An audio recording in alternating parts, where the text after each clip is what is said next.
우리 동물들 앞에 이제 뭐 거울 놓고 실험하는 그런 것들 많이 있잖아요. 그래서 어떤 사람이 나무 타기 도마뱀. 혹시 나무 타기 도마뱀이 뭔지 아십니까? 보이십니까? 이쁘죠? 징그럽습니까? 이 나무 타기 이 도마뱀을 가지고 한 20cm 된다고 해요. 20cm 되는데 이 도마뱀을 가지고 실험을 했어요. 거울 앞에다 딱 놓고 나무 타기 도마뱀을 거울 앞에 딱 놓으니까 나무 타기 도마뱀이 이제 앞에 적이 나타났으니까 싸우려고 하는 거예요. 그래서 막 봄을 확 부풉니다. 요즘 헬스하는 아이들처럼 팍 부풀려서 위협해요. 그 다음에는 팔굽혀펴기를 막 하더라고요. 이게 이제 씩씩거리는데 사람이 보기에는 팔굽혀펴기로 보이죠. 막 씩씩거리는 거예요. 그러면서 막 거울을 물려고 막 덤벼든답니다. 그런데 해보니까 안 되죠. 그러면서 무슨 판단을 하는가 하면 이놈이 나보다 힘이 세구나 하고 딱 그것을 판단 내리는 그 순간에 36개 주랭량을 막 튀어버리는 거예요. 튀어버리는. 전 그 이야기를 들어보면서 이 영적 싸움에서도 그대로 적용이 됩니다. 내가 영적으로 충만하면, 성령 충만하면 사탄이 우리를 틈을 타질 못합니다. 근데 한번 딱 덤벼들어서 될만하다 이러면은 계속 괴롭힙니다. 언제까지 괴롭히는가 하면 교회 안 나올 때까지 괴롭힙니다. 그건 뭐냐 하면 지옥 갈 때까지 괴롭히는 거예요. 지옥 갈 때까지. 끝까지 나를 괴롭혀서 결국은 지옥에 가게 만들어요. 이게 영적 싸움의 실체입니다. 약하면 죽습니다. 강해야 됩니다. 여러분 은혜 안에서 강하시길 바랍니다. 그래서 이 마틴 루터의 설교를 봐도 그런 이야기가 자주 나오는데 이 마틴 루터의 설교 중에 이런 예화를 하나 들었어요. 한 번은 사탄이 성대한 기념식을 하는데 이 사탄의 사신들, 밀사들이 다 기념식에 이제 모여듭니다. 성과를 보고를 하는데 한 쫄병이 이야기를 하는 거예요. 한 귀신이 이야기를 하는 거예요. 저는 그리스도인 순례자를 위해서 사막에 막 짐승을 풀어놨습니다. 그래서 순례자가 이 짐승에 잡아먹히게 만들었습니다. 지금은 순례자의 그 사막에 보면은 순례자의 해골만 돌아다닙니다. 막 이렇게 자랑하니까 사탄이 이야기를 하는 거예요. 그래서 그 영혼은 천국 갔잖아 이러면서 막 야단을 치더라는 거예요. 다른 귀신이 자랑스럽게 또 이야기를 합니다. 나는 막 배를 타고 가는 그리스도인에게 폭풍을 일으켜가지고 이 배를 뒤집어 엎었습니다. 그래도 하나도 남김없이 다 물에 빠져 죽게 만들었습니다. 그랬더니 사탄이 하는 이야기가 진짜 한심한 놈들만 모였구나. 그들의 영혼도 구원받았잖아. 막 이렇게 소리치더라는 거예요. 그것들이 이제 마지막 마귀가 딱 나타나서 10년 동안 저는 한 사람만 쫓아다니면서 10년 동안 그 영혼이 편안하게 살도록 해주었습니다. 할 수 있는 한 편안하게 살도록 해주었더니 마침내 우리 편이 되었습니다. 우리 편을 상대 성공했습니다. 그랬더니 그제서야 사탄이 확 기뻐하고 환호성을 부르면서 그날 밤 함께 모인 자들과 함께 지옥의 축제를 벌였다는 내용입니다. 이 마틴 루터의 설교 중에 나오는 이야기예요. 우리 C.S. 루이스의 우리나라에 번역된 유명한 책이 있죠. The Screwtape Leaders라고 스크류테이프의 편지라는 그 마귀가 조카 마귀에게 보낸 편지입니다. 편지. 웜우드라는 어떤 조카, 조카로 나오지만 조카인지 아닌지 모르죠.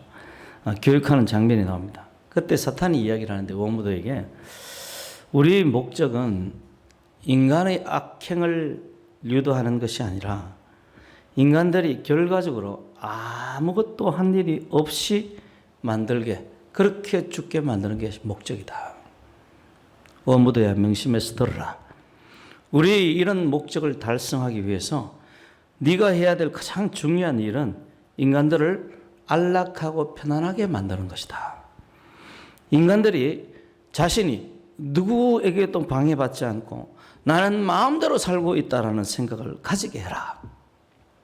그래서 정신적인 투쟁의 의욕을 줄이는 게 요령이다. 우리 두 가지 무기를 결코 잊지 마라. 그것은 무관심과 연기다. 인간들에게 부와 평안을 주어서 남에게 무관심하게 해라. 그리고 그들에게 편리와 만족을 주어 모든 고상한 거룩한 계획들을 뒤로 미루게 연기하게 만들어라.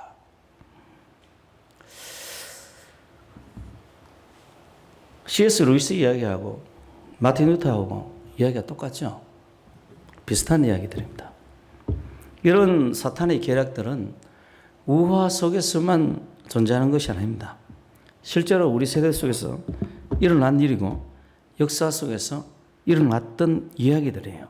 그리고 그 목적은 우리에게 구원을 받지 못하게 하는 데 있습니다. 그 핵심 목표, 구원의 방주 역할을 하는 교회를 무너뜨리는 게 목적이에요. 그럴지라도 이런 어떤 사탄의 목적이 있다 할지라도 이 교회는 2000년 동안 살아남아서 지금도 수많은 핍박과 어려움 가운데서 지금도 성장하고 또 성장하고 있습니다. 교회는 구원의 방주 역할을 하는 그런 단체예요. 그래서 오늘 보면 우리 10절 말씀 한번 같이 읽어볼까요? 10절 말씀 같이 읽습니다. 10절 말씀 시작. 이는 이제 교회로 말미암아 하늘에 있는 통치자들과 권세들에게 하나님의 각종 지혜를 알게 하라며. 아멘. 하늘에 있는 통치자들과 권세들을 가르치려고 하나님의 각종 지혜를 가르치려고 교회가 있다는 거예요. 교회가 위대한 단체입니다. 우리 교회가 별로 대수롭지 않은 그런 교회일지라도 그렇게 보일지라도 교회가 위대한 곳이에요. 교회가 위대한 곳이라. 이 교회를 한 문장으로 정의하자면 예수님을 주님으로 믿는 단체입니다. 예수님을 주님으로 믿는 사람들이에요. 사람들. 그래서 혼자 있는 것을 교회라고 이야기하지 않습니다. 혼자 있는 사람을 교회라고 이야기를 하지 않아요. 그 사람은 교회가 아닙니다. 교회가 아니에요. 그래서 이 교회에서도 어떤 사람이 이 교회에 유익이 되는 사람이냐. 이 교회에 헌신하는 사람들이 교회에 유익이 되는 거죠. 아주 단순합니다. 아주 단순해요. 우리 주님께서 이 예수를 믿는, 주를 믿는 그 신앙의 고백 위에 당신의 교회를 세우시고 예수님을 믿는 믿음을 전하게 하셨습니다. 교회의 사명이 있다면 주님이 다시 오시는 날까지 이 예수 그리스도를 증거하는 일입니다. 우리 유명한 고린도전서 11장 성찬식 때 하는 말씀 있죠. 너희가 이 떡을 먹으며 이 잔을 마실 때마다 주의 죽으심을 그가 오실 때까지 전하는 것이라. 이 성찬식을 행하면서 주님 주신 그 떡과 이 잔에 참여하면서 이 예수 그리스도를 증거하는 일을 주님 오실 때까지 한다. 주님 오실 때까지. 그래서 주님께서 세우신 이 구원 계획, 사람들의 영혼을 구원하는데 가장 중요한 부분 중에 하나가 뭐냐면 이 교회의 설립과 보존입니다. 교회의 설립과 보존이 주님의 몸된 교회를 세우는데 아주 중요한 부분이에요. 우리가 이 전도사님이 2주 연속인가요? 맞나? 2주 연속으로 휴가를 갔어요. 휴가를 갔는데 저는 이 성도들이 그 자리 채울 줄 알았어요. 채울 줄 알았는데 나오는 사람이 몇 명 안 되더라고요. 나오는 사람만 계속 나오더라고요. 여러분 기도 자리가 비어졌으면 내가 채워야 됩니다. 누가 채워야 돼요? 내가 채워야 돼요. 내가 채워야 돼. 만약에 교회가 채워지지 않아서 목회자가 그런 목회자들이 굉장히 많습니다. 아유 새벽 기도 안 나오네. 아이씨 교회 집어치워야 되겠다. 교회 안 해야 되겠다. 그러면 교회가 없어지는 거예요. 그런 목회자들이 이 땅에 부지기수입니다. 내가 한 사람 교회에 안 나와서 내가 한 사람 새벽 기도 안 나와서 교회가 없어지는 교회가 부지기수예요. 부지기수라. 그러니까 내가 채워야 됩니다. 누가? 또 여기서 또 윤지호 목사님 이러면 또 그 사람 좀 이상한 사람이에요. 누가? 내가 채워야 돼요. 내가. 우리 민족은 이 근대에 많은 어려움을 겪었습니다. 아마 우리 민족뿐 아니라 세계 대다수의 민족이 어려움을 겪었어요. 우리나라는 하나의 민족이라고 그러잖아요. 그죠? 그래서 우리나라가 막 외침이 받았다고 많이 고생했다고 그러잖아요. 따라 한번 해볼까요? 다른 민족도 똑같다. 다른 민족도 똑같아요. 우리만 한이 있는 게 아닙니다. 다른 나라도 똑같아요. 유대인들은 600만 명이 가스실에서 죽었습니다. 가스실에서. 6.25 때도 그만큼 많은 숫자가 죽지 않았어요. 가스실에서만 600만 명이 죽었어요. 폴란드라든지 이런 나라들 어마어마하게 고통을 많이 겪은 나라입니다. 우리나라만 그런 고통을 겪은 게 아니에요. 온 인류가 그런 고통을 겪었어요. 그래서 우리 민족도 이 근대에 많은 어려움을 겪었습니다. 일제치하에서도 어려움을 겪었었고 6.25 때 특별히 어려움을 더 많이 겪었어요. 그리고 그 어려움이 우리를 온 세계에 흩어지게 했습니다. 세계에 가는 곳마다 한국인이 없는 나라가 거의 없습니다. 거의 다 보면 한국인이 다 있어요. 어느 나라 가도 한국인이 있습니다. 한국인이 있어요. 그 한국인이 그 나라 가서 한 일이 뭐냐면 교회를 세우는 일입니다. 교회를 세우는 일부터 했어요. 교회를 세우는 일. 그래서 어느 나라마다 다 가도 한인교회가 있습니다. 웬만한 나라는 다 가도 한인교회가 있어요. 한인교회가 있습니다. 그것이 목적이 뭐 교제든 친교 행위든 믿음 행위든 하나님께서 기쁘게 받으실 줄 압니다. 친교 행위라도 교회가 있으니까 그곳에서 예수의 말씀을 전하게 되는 거예요. 오늘 이 교회를 하나님께서 세우신 이유 4가지에 대해서 말씀을 전하는데요. 제일 첫 번째로 세울 수 있는 게 뭐냐면 예배입니다. 예배. 믿음의 사람들은 성경에 보면 어디 가서든지 제사를 지냅니다. 제사를 드리는 거죠. 그래서 곧 오늘 이야기하면 예배예요. 예배. 노아도 홍수에서 배 밖에 나와서 제일 먼저 한 일이 제사를 드리는 일이었어요. 아브라함도 어디 가든지 제사를 드립니다. 그것이 바로 하나님의 은혜가 임재한 장소임을 선언하고 선포하고 이 자리에서 하나님께서 경배를 받으시고 나를 인도하신다는 것, 나를 축복하신다는 것에 대해서 감사의 제사를 하나님 앞에 드리는 거예요. 그래서 하나님께서 교회를 세우신 첫 번째 목적은 예배입니다. 예배. 우리 유명한 요한복음 4장 23절에 보면 아버지께 참되게 예배하는 자들은 영과 진리로 예배할 때가 오나니 곧 이때라. 아버지께서는 자기에게 이렇게 예배하는 자들을 찾으시느니라. 예배할 때가 오는데 곧 언제요? 지금이라는 거예요. 지금. 아버지께서는 예배하는 자들을 찾으시느니라. 그래서 찾아서 예배드리게 하는 겁니다. 우리 최근 몇 년 전에 우리 정세균 총리를 통해서 지난 정부가 어이없는 결정, 거짓 결정을 내렸죠. 예배를 통해서 코로나가 퍼져간다는 헛소문, 거짓 소문들을 공식적으로 발표를 했습니다. 그래서 교회마다 예배를 못 드리게 했어요. 근데 예배 금지, 이런 예배 금지보다 더 나쁜 게 뭐냐면 예배를 온라인과 오프라인으로 나눠버리게 되었어요. 그 온라인 예배도 예배라는 식으로. 그동안 그런 이야기 전혀 안 하다가 온라인 예배에 나온 게 제가 알기로는 30년 전입니다. 제가 이 컴퓨터를 조금 하는 편이잖아요.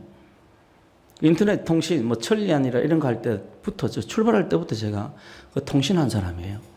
그때부터 벌써 이미 온라인 예배 있었고요. 그때부터 온라인으로 헌금 구자 가르쳐 주면서 이쪽으로 돈 보내라. 그때 너무 황당했어요. 많은 사람이 이게 뭐냐? 시대가 왜 이렇게 되냐? 개탄을 하면서 이거 뭐 이단이라는 식으로 이야기를 했어요. 그렇게 이야기하던 사람들이 정부가 예배를 못 드리게 하니까요. 온라인 예배를 드리고 그게 진짜 예배라는 식으로 이야기를 하는 거예요. 그런 사람들은 이 예배를 설교 듣는 걸로 생각합니다. 여러분, 설교는 예배의 한 부분입니다. 따라 한번 해볼까요? 설교는 예배의 한 부분이다. 예배는 설교 듣는 게 아닙니다. 예배의 주인은 하나님이에요. 그래서 예배의 처음부터 끝까지, 우리 묵도할 때부터 끝까지 축도할 때까지 그게 다 예배의 어떤 과정이에요. 한 예배라. 설교는 예배의 한 부분이에요. 한 부분. 그래서 이 설교 듣는 걸 예배로 생각하는 사람들이 있어요. 그렇지 않습니다. 설교는 예배의 한 부분이라. 예배의 주인이 하나님이에요. 그래서 저는 예전에 예수 믿지 않는 목사님에게 제가 교육을 받을 때, 그 교회에서 예배를 드릴 때, 목사님이 딱 일어나가지고 하나님은 여기시니 딱 이렇게 딱 하고 이러면 다 일어나서 묵도합시다 그러는데 묵도하기 시작하는 그 순간에 막 하나님 영이 내게 임재하는 것 같아요. 막 성령이 내게 역사하시는 것 같아요. 예배 시작하는 그 순간에 막 성령이 막 내게 역사해가지고 몸을 가누지를 못하겠어요. 그래서 저는 이 묵도할 때 일었으면 몸이 항상 건들건들했습니다. 내 몸이 왜 이러지 이러면서 건들건들했어요. 건들건들했어요 이렇게. 예배 처음부터 하나님의 은혜를 받으면서 시작한 거예요. 우리 새벽에 모든 교인들이 그러하기를 원합니다. 그러하길 원해요. 그러니까 예배의 주인은 하나님이에요. 그래서 예배 드리는 그 순간에 주님 앞에 나오는 그 순간에 주님 앞에 예배 드리겠다고 기도하는 그 순간에 주님 앞에 예배 드리겠다고 묵도하는 그 순간에 하나님께서 내 삶 가운데 역사하신 것 같이 우리 모두의 삶 가운데 역사하기를 원합니다. 그래서 하나님을 찬양하고 경배하는 게 바로 예배예요. 예배를 통해서 우리가 받은 모든 것이 하나님께로부터 왔다는 것을 인정하고 하나님을 높이고 하나님을 감사하고 하나님께 찬송을 드리는 게 예배입니다. 그 설교는 수많은 예배의 순서 가운데 하나의 과정이에요. 그러니까 온라인 예배 드릴 생각하지 말고 나와서 사람들의 성도들 얼굴 보고 살아계신 하나님의 역사를 경험하길 원합니다. 교회의 존재 첫 번째 이유는 예배를 위함입니다. 두 번째는 복음을 전가하는 거예요. 복음을. 로마서 1장 17절에 유명한 이야기 나오죠. 복음에는 하나님의 의가 나타나서. 복음이 뭐죠? 예수님께서 나의 죄를 위해 십자가에 달려 죽으셨다는 거잖아요. 이것도 따라해 볼까요? 예수님께서 나의 죄를 위해 십자가에 달려 죽었다. 좀 기니까 못 하시는 분이 있어요. 다시 한번. 예수님께서 나의 죄를 위하여 십자가에 달려 죽었다. 이게 복음의 핵심입니다. 복음 핵심. 그 복음에는 하나님의 의, 하나님께서 우리를 얼마나 사랑하셨는지, 자기를 아들을 내어주기까지 우리를 사랑하신 그 놀라운 사랑을 베푸셨다는 것, 그리고 이 아들을 믿는 자마다 구원 얻게 하는 놀라운 자비를 우리에게 베풀었다는 것, 이 복음에는 하나님의 그 의가 나타나서 이 의를 믿으면 믿음으로 이르게 하는 기록된 바 오직 의인은 믿음으로 말미암아 살리라. 이것을 믿는 사람이 의인이고 의인은 믿음으로 말미암아 살리라. 구원받는다는 거예요. 이 복음에 하나님의 구원이 담겨져 있습니다. 사람이 구원받는 것은 이 복음을 믿어야 됩니다. 복음을 믿으면 구원받아요. 이 복음을 누가 가지고 있느냐 하면 이 교회가 가지고 있는 거예요. 교회가. 구원은 대속의 죽음을 당하신 예수를 구세주로 영접하는 데 있습니다. 이 놀라운 이 복음을 보존하고 전하는 사명이 바로 교회에게 있는 거예요. 그래서 교회에 있어서는 전도는 선택사항이 아닙니다. 교회의 존재 이유입니다. 교회의 본질이에요. 여러분, 빛의 본질이 뭡니까? 여기서 지금 형광등에 빛이 나요. 이 빛의 본질은 뭐죠? 그냥 빛나는 겁니다. 소금의 본질은 뭐예요? 짠 거예요. 짠 겁니다. 보면 짠맛을 잘 모르는 사람들이 있는데 소금 들으면 하나도 안 짜네 이러면서 계속 들이붓는 사람이 있어요. 그건 소금이 문제가 아니고 누가 문제입니까? 그 사람이 문제예요. 우리 사회에 소금이 많아지길 원합니다. 정말 예수 믿는 사람들이 많아지길 원합니다. 크리스찬의 본질이 뭐냐라고 이야기를 할 때 빛과 소금의 주님께서 말씀하신 것처럼 소금은 당연히 짜죠. 빛도 당연히 빛이 나죠. 그것처럼 교회의 본질은 전도라니까요. 교회의 본질은 전도랍니다. 전도. 이러한 전도를 통해서 사람들이 복음을 듣게 되고 예수 그리스도를 믿게 돼요.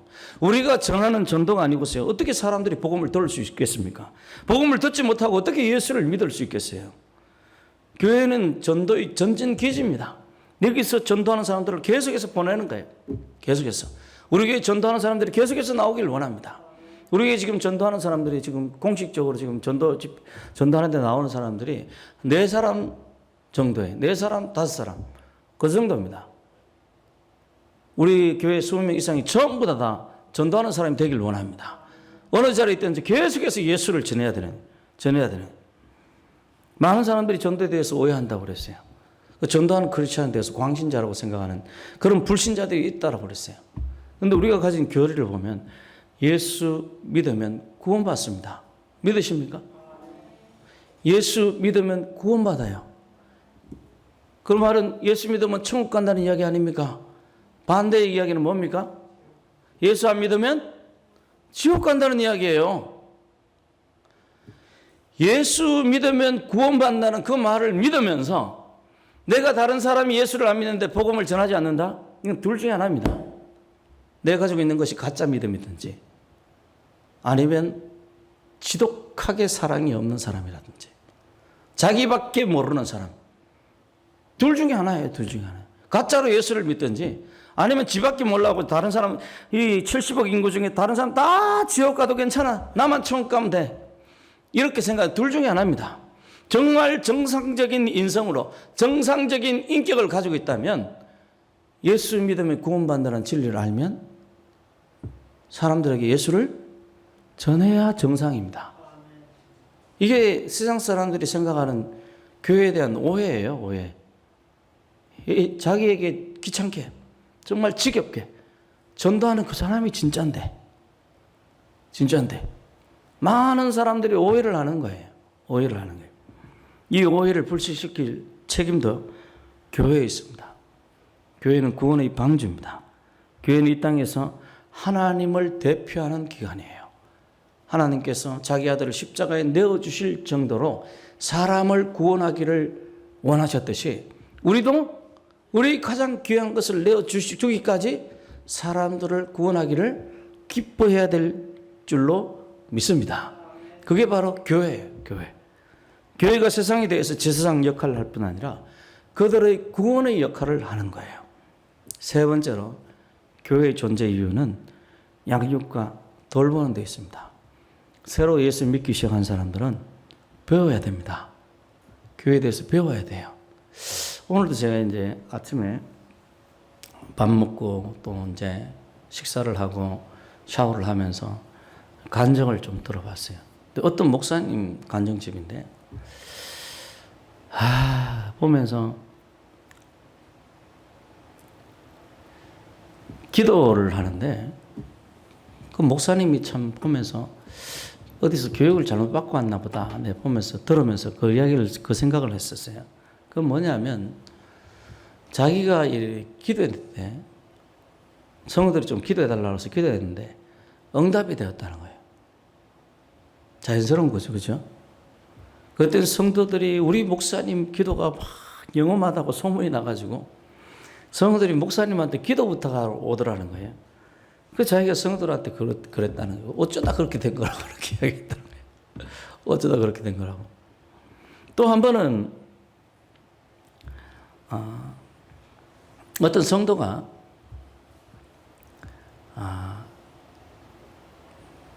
아파가지고 기도를 했는데 병이 나았어요.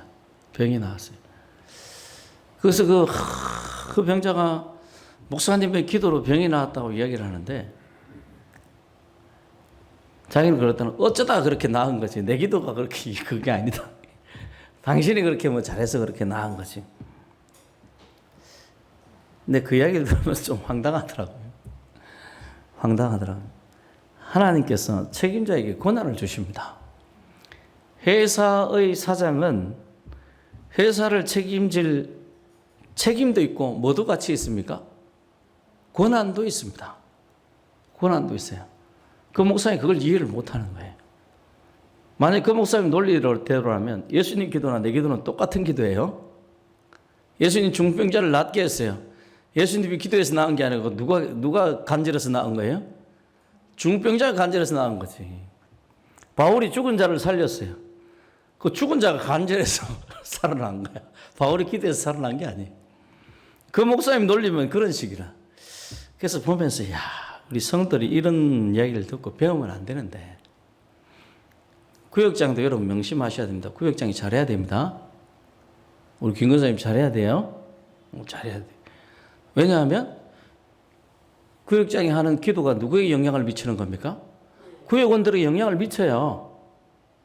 구역원들이 복을 받고 안 받고 누구 책임이 많은가 하면 구역장 책임이 많습니다. 좋은 마음, 은혜 충만, 성령 충만해야 그 구역원도 복을 받아요. 우리 새벽교회도 성도들이 그러하기를 원합니다. 그건 내가 은혜 충만, 성령 충만해야 돼. 그래서 바른 길로 인도해야 돼요.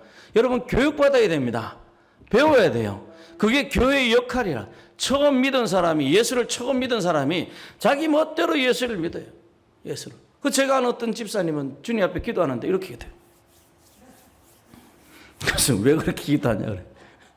어떤 때는 또 이렇게 또 어디서 누구 같았습니까 좀 성모 마리아 모습 이렇게 이게 멋있어 보였나 봐요. 그래서 좀 안 그랬으면 좋겠는데 그러지 말라는 말도 못하겠고 그건 뭐 기도하는 게 자유니까 저는 뭐 기도할 때 별의별 모습으로 다 기도합니다. 막 이렇게도 기도하고요. 또 땅을 보면서 기도하고 눈 뜨고 기도 많이 합니다. 눈 뜨고도 기도 많이 해요. 그래서 뭐 자유기 때문에 그러진 않는데 꼭 무슨 생각이 드는가 하면 어디 절에 온 느낌이에요. 어디 우리 어릴 때 그 보던 그 찬물 장독대에 넣고 막 빌던 그 모습이 자꾸 생각이 나서 저거 아니지 않느냐. 신앙은 자유고 그 모습도 자유롭지만은 배워야 됩니다. 새로 예수를 믿은 사람들, 예수님을 알고자 하는 사람들, 고난당한 자들, 이 신앙생활을 하는 게 쉬운 일이 아닙니다. 새로운 진리를 찾는 사람들, 그리고 어려움을 당해서 사리 분별이 어려운 사람들, 그런 사람들이 진리 가운데 서 있어야 됩니다. 진리가 우리를 자유롭게 하는 거예요. 진리를 알지니 진리가 너희를 자유롭게 하리라. 진리를 알아야 되는데 그 성경을 가르치고 진리를 가르치는 일이 교육에 주어져 있는 겁니다. 그 진리를 통해서 하나님의 자녀로서 하나님의 백성으로서 어떻게 살아야 할지를 알게 됩니다. 사람이 알아야 되는 거 아니겠어요? 그 교회 존재의 세 번째 이유가 뭐냐 하면 하나님의 자녀들에게 어떻게 살아가는 것이 하나님의 자녀로서의 삶인지 가르쳐 주는 거예요. 가르쳐 주는 거예요. 제가 예수를 처음 믿고 나서 제가 하는 이 성경하고 교회에서 성도들이 생활하는 거하고 너무 달라요. 너무 달라요. 그래서 이상한 거예요. 그래서 내가 잘못됐다는 생각을 많이 했습니다.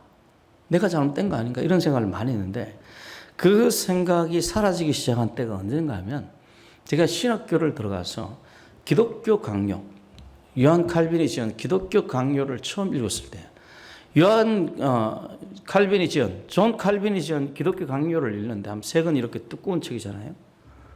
두꺼운 각주까지 네 권인데 이 두꺼운 책이잖아요. 그 책을 읽는데 이거 완전히 내 신앙이라.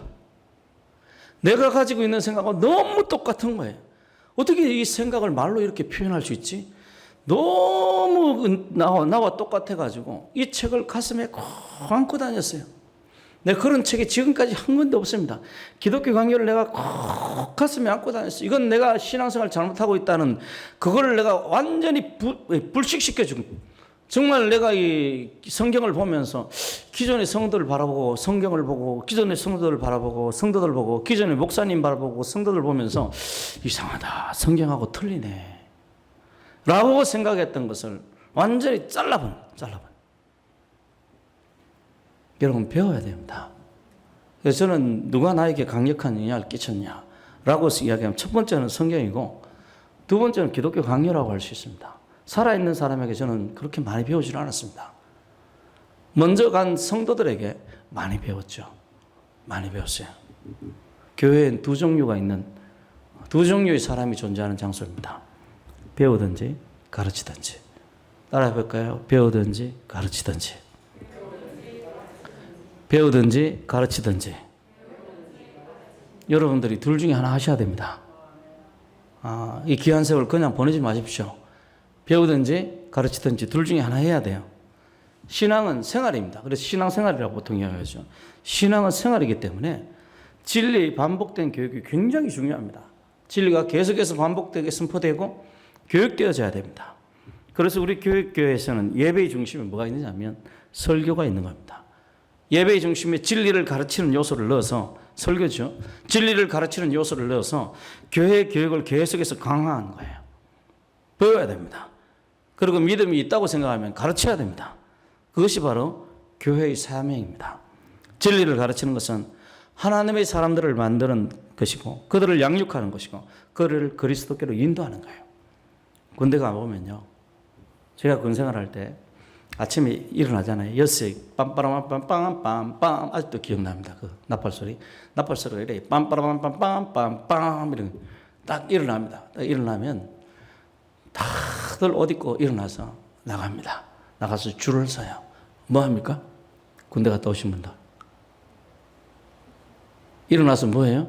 나가서 옷 입고 줄을 섭니다. 밖에 나가서. 줄을 서서 뛰기 시작하는 거예요. 뛰어. 배고파 죽겠는데. 배고픈 생각도 안 들어요, 사실은. 일어나서 막 뛰기 시작합니다. 1시간을 뛰고 와요. 일종의 산악구보죠. 막 올라갔다 내려갔다 올라갔다 내려갔다. 1시간을 뛰고 와서 이제 8시쯤 이제 밥 먹기 시작합니다. 9시가 되면 일과식을 해요. 3년 동안 똑같은 생활의 반복이에요. 계속 뛰고 밥 먹고 또 훈련하고 막 충정훈련 막 조전 박살판 막 태권도도 막 하루 종일 했던 생각 또 하고 했던 거 또 하고 했던 거 또 하고 3년 동안 하는 거예요. 3년 동안 했던 거 또 하고 했던 거 또 하고. 왜 그렇게 합니까? 그래야 전쟁 나면 그 모습이 그대로 나올 테니까. 전쟁 나면 자연스럽게 튀어나옵니다. 칼질하든가 총질하든가요. 막 이게 뭐 대금 꺾고 막 사람 찌르는 훈련을 3년 동안 하잖아요. 전쟁 나면 그냥 나오는 거예요. 사람하고 접근하고 부딪히면 그냥 자연스럽게 팍 찔러버리는 거예요. 그렇게 되도록 계속해서 반복된 훈련을 하는 거예요. 교회가 바로 그런 데입니다. 훈련되시길 바랍니다. 무슨 일이 있으면 자연스럽게 기도 나오고요. 안 믿는 사람 만나면 자연스럽게 뭐가 튀어나와야 돼요? 예수가 튀어나와야죠. 그걸 위해서 교회는 교육하고 양육하는 장소입니다. 마지막 교회가 존재하는 네 번째 교회는 이 땅에 하나님의 나라를 위해서, 하나님의 나라의 임재를 위해서입니다. 죄로 가득한 세상에 사랑이 식어가고 의로움이 사라집니다. 지난 정권 때 교회를 핍박했는데 단 5년 만에 불의가 가득한 나라가 되었어요.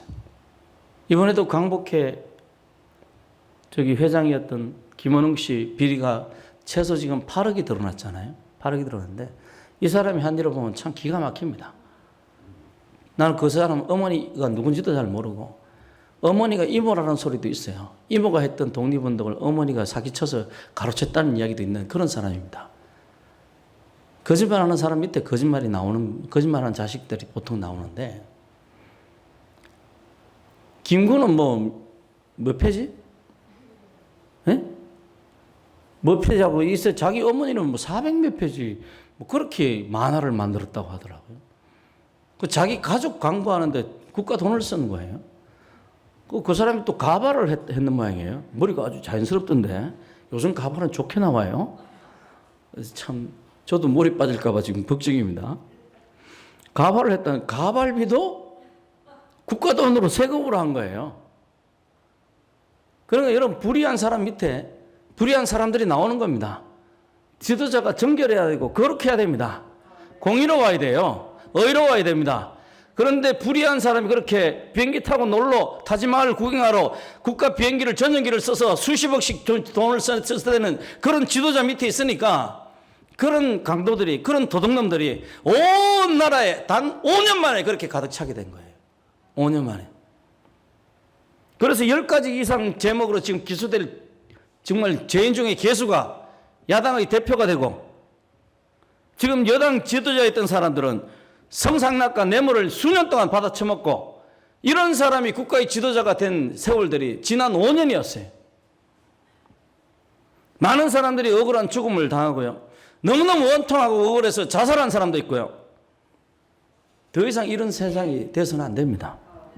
이런 세상은 저주받는 세상입니다. 저주받는 세상이에요. 이것을 막을 것은 교회밖에 없습니다. 하나님의 나라가 이 땅에 이루어지기를, 이 땅에 공의로움이, 정의로움이 이루어지기를. 여러분 주변에서 누가 악을 행하는 것 같고 주변에서 정말 부정한 일을 행하는 것 같고 그래도 여러분들은 정의롭게 살아가시길 바랍니다. 여러분 공의롭게 살아가시길 바랍니다. 하나님께서 우리를 이를 위해서 부르신 거예요. 내가 손해보면 좀 어떻습니까? 하나님께서 나를 채워주실 줄로 믿으시길 바랍니다. 사람들이 나를 무시하면, 나를 조롱하면 어떻습니까? 하나님께서 나를 높여주실 줄로 믿으시길 바랍니다. 하나님이 높이면 누가 어떻게 막을 수 있겠습니까? 우리가 죄를 범하면 땅이 우리를 토해내는 거예요. 이러한 죄를 막고 이 세상의 정의와 사랑이 가득한 세상으로 만들 책임이 교회에 있습니다. 교회는 하나님의 나라가 이 땅에 이루어지게 하는 기관입니다. 주님의 뜻이 하늘에서 이룬 것 같이, 하늘에서 이룬 것 같이 이 땅에서도 이루어지이다. 그것이 이루어질 기관이 바로 교회입니다. 그래서 교회가 먼저 우리 교회에서 하나님의 임재를 보여줘야 됩니다. 여러분 기도가 응답받기를 원합니다. 여러분 삶 속에서 하나님의 역사가 일어나기를 원합니다. 성령 충만하기를 원합니다. 여러분을 통해서 악한 마귀가 쫓겨가는 역사가 있어지길 바랍니다. 모든 우상들이 거쳐지는 역사가 여러분을 통해서 일어나기를 원합니다. 교회에 하나님의 임재가 있어야죠. 그래서 세상에 증거해야 되는 거예요. 이러한 임재는 오직 성령의 역사로만 가능합니다. 그래서 교회는 성령의 역사를 기대하고 성령이 충만해야 돼요. 그래야 하나님의 나라가 임재하는 거예요. 하나님의 나라, 하나님의 통치가 이루어지고 또 이루어가는 우리 새벽교회가 되기를 소망합니다.